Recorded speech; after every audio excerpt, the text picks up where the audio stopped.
wargelin raadiyo muqdisho iyo telefishinka qaranka waxa ay habeennimada khamiista oo ay jimcadu soo galayso 8 fiidnimo idiin baahin doonaan barnaamij aan ugu magac darnay gungaar kaas oo aan idinkugu soo bandhigi doono xogo ku saabsan argagixisada qaraxyo dhowr oo magaalada muqdisho ka dhacay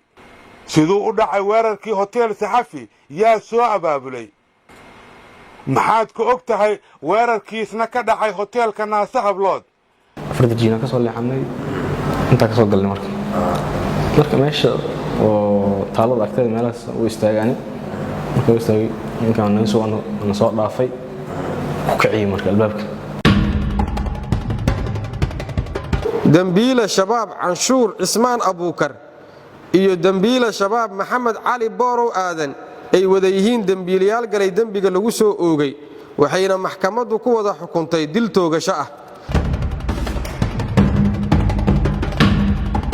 qofka saas isagoo ficilada ku jira lagu qabto hadee waa inuu cadaaladda wajaho weey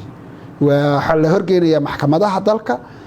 waxaana la marsiinaya ciqaabta uu sameeyay mid lamid ah ayaa la marsiin doonaa insha Allah ta'ala iyo dilal dhowr ah oo loo geystay muwaadiniin Soomaaliyeed oo shacab ah oo isaga jira hawl maalmeedkooda oo dhamaantood ay geysteen shabakad ka tirsan kooxda Al-Shabaab oo ay soo qabteen ciidamada ammaanka ayaa barnaamijka ku maqli doontaan iyo waliba sida loo horgeeyay garsoorka ciidamada qalabka sida Soomaaliya